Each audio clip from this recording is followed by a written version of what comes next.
क्या आपने कभी खुद को बहुत बड़ी समस्याओं में पाया है? वो चाहे काम पर चुनौतियों का सामना करना हो, या मुश्किल रिश्तों या ऐसी परिस्थितियों से जूझना हो जो निराशाजनक लगती हैं। यशायाह और मीका की भविष्यवाणियां ऐसी ही परिस्थितियों के बारे में बताती हैं कि परमेश्वर हमारे सबसे बुरे क्षणों में भी कैसे विश्वास योग्य बना रहता है। ये प्राचीन शब्द जो यहूदा के सबसे संकटपूर्ण समय में बोले गए थे, एक अद्भुत सत्य प्रकट करते हैं। सब कुछ खोया हुआ सा लगता है। परमेश्वर की उद्धार, पुनर्स्थापन और पुनरुत्थान की प्रतिज्ञाएं अडिग रहती हैं।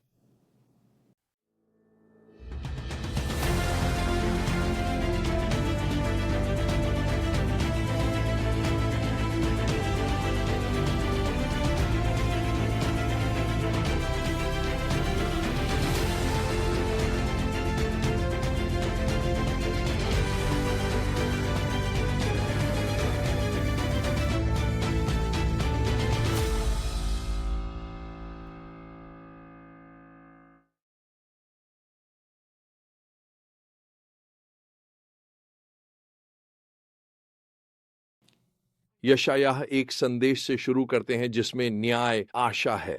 अध्याय 33 में वे विनाशकारी शक्ति का उल्लेख करते हैं, शायद अश्शूर का संकेत, और चेतावनी देते हैं कि जो दूसरों से विश्वासघात करते हैं वे भी विश्वासघात झेलेंगे। इस गंभीर स्थिति में हम लोगों की हताश प्रार्थना सुनते हैं, हे प्रभु, हम पर अनुग्रह कर। हम आपकी देखते हैं। हर सुबह हमारे बल बनिए, संकट में हमारा उद्धार बनिए। यह प्रार्थना हमें याद दिलाती है कि संकट में हमारी पहली प्रतिक्रिया परमेश्वर की ओर लौटना चाहिए। भविष्यवाणी परमेश्वर के स्वभाव और उसकी प्रतिज्ञाओं का चित्र है। प्रभु महान है क्योंकि वह ऊंचाई पर विराजमान है। उन्नत, वह सिय्योन को अपने न्याय और धार्मिकता से भर देगा। इससे भी अधिक उत्साहजनक बात यह है कि हम सीखते हैं परमेश्वर स्वयं तुम्हारे समय के लिए अटल आधार होंगे, उद्धार का समृद्ध भंडार, ज्ञान और समझ का। यह स्मरण कितना शक्तिशाली है कि जब सब कुछ अस्थिर सा लगता है, तब भी परमेश्वर अडिग ही रहते हैं, हमारे आधार। जैसे जैसे हम इन अध्यायों से गुजरते हैं, न्याय और पुनर्स्थापन के बीच गहरा विरोधाभास देखते हैं। अध्याय 34 परमेश्वर के न्याय का वर्णन करता है, खासकर एदोम के विरुद्ध बहुत कठोरता से। लेकिन फिर मानो तूफानी बादलों से सूरज निकलता है। अध्याय 35 से पुनर्स्थापन और नवीनीकरण के वादों के साथ फूट पड़ता है। रेगिस्तान और सूखी भूमि आनंदित होंगे, जंगल आनंदित होगा, फूलों से भरेगा। ये केवल भौतिक पुनर्स्थापन की बात नहीं है, ये पूरी तरह से रूपांतरण की ही बात है। अंधे देखेंगे, बहरे सुनेंगे और लंगड़े हरिण की तरह कूदेंगे। संदेश मीका 2 के 12 और 13 वचनों में और भी व्यक्तिगत हो जाता है, जहां परमेश्वर अपने लोगों को भेड़ों की तरह बाड़े में इकट्ठा करने का वादा करते हैं। उनके आगे चलने वाले तोड़ने वाले की छवि दर्शाती है कि परमेश्वर वहां रास्ता बनाते हैं जहां कोई रास्ता नहीं दिखता।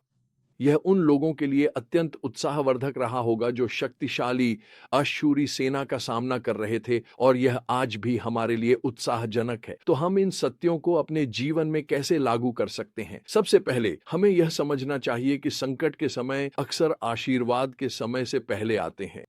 जिस तरह यहूदा ने परमेश्वर की अद्भुत मुक्ति का अनुभव करने से पहले अश्शूरी खतरे का सामना किया, वैसे ही हमारी चुनौतियां भी परमेश्वर के हस्तक्षेप के लिए हमें तैयार कर सकती हैं। दूसरा, परमेश्वर के पुनर्स्थापन के वादे केवल आत्मिक नहीं बल्कि सर्वांगीण हैं। चाहे आप शारीरिक, भावनात्मक या आत्मिक चुनौतियों का सामना कर रहे हों, परमेश्वर की पुनर्स्थापित करने की शक्ति जीवन के हर क्षेत्र में फैली है। तीसरी बात, हमें याद रखना चाहिए कि परमेश्वर अक्सर रथुओं के माध्यम से कार्य करते हैं। ये भविष्यवाणियां पहले न्याय फिर पुनर्स्थापन की बात करती हैं। वैसे ही हमें परमेश्वर के समय पर भरोसा करना चाहिए, भले ही हम पूरी तस्वीर न देखें। व्यावहारिक अनुप्रयोग जारी रहता है जब हम महसूस करते हैं कि परमेश्वर का स्वभाव कभी नहीं बदलता। वही परमेश्वर जिसने तब भी अपने लोगों के लिए एक अटल आधार बनने का वादा किया था, आज भी हमारा आधार बना हुआ है। जब हम भारी परिस्थितियों का सामना करते हैं तो हम यहाँ दिखाए गए उदाहरण का अनुसरण कर सकते हैं। परमेश्वर को पुकारें, उसकी प्रतिज्ञाओं पर भरोसा करें और प्रतीक्षा करें। हाँ, उसकी मुक्ति की आशा में प्रतीक्षा करें। रेगिस्तान में फूल खिलने की भविष्यवाणी की तरह परमेश्वर हमारी सबसे बंजर परिस्थितियों में से भी सुंदरता और जीवन ला सकता है। ये भविष्यवाणियां सच्ची उपासना के बारे में सिखाती हैं। ध्यान दें कि यशायाह 33 में लोगों की पुकार केवल उद्धार के लिए नहीं, बल्कि एक घनिष्ठ संबंध के बारे में है। हम आपकी लालसा करते हैं। हमें समझना चाहिए कि सच्चा जागरण तब मिलता है जब हमारी सबसे बड़ी आवश्यकता केवल यह नहीं होती कि परमेश्वर हमारी समस्याएं हल करें, बल्कि यह होती है कि हम कठिनाइयों में उसकी उपस्थिति का अनुभव करें। अंत में हम यशायाह 35 में पवित्रता के राजमार्ग की छवि से परमेश्वर की अंतिम पुनर्स्थापना की प्रतिज्ञा देखते हैं। एक राजमार्ग दिखाता है कि हम यात्रा पर हैं। यह मार्ग चुने हुए लोगों के लिए ही नहीं है, ये उन सभी के लिए भी है जो परमेश्वर के मार्गों पर चलते हैं। और परमेश्वर चाहता है कि हम सभी, आप और मैं, इस राजमार्ग पर चलें। यह प्रतिज्ञा कि दुख और आहें दूर होंगी हमें हमारी शाश्वत आशा की ओर इंगित करती है और वर्तमान चुनौतियों में भी प्रोत्साहित करती है। ये प्राचीन शब्द आज भी उतनी ही शक्ति से बोलते हैं और याद दिलाते हैं कि कोई परिस्थिति परमेश्वर के हस्तक्षेप के लिए बहुत अधिक निराशाजनक नहीं। कोई भी दिल इतना टूटा हुआ नहीं कि वह उसकी चंगाई से परे हो। कोई भी परिस्थिति इतनी अंधकारमय नहीं कि उसकी रोशनी उसमें प्रवेश न कर सके। जब हम अभिभूत महसूस करें तो याद रखें, वही परमेश्वर जिसने मरुस्थल में जलधाराएं बनाने का वादा किया था, आज भी मृत स्थानों में जीवन और निराशाजनक परिस्थितियों में आशा लाता है। आपको और मुझे बस एक मोड़ लेना है और उस कीचड़ भरे रास्ते से हट जाना है जिसे मेरा रास्ता कहा जाता है, और राजमार्ग पर कदम रखना है जिसे उसका रास्ता कहा जाता है।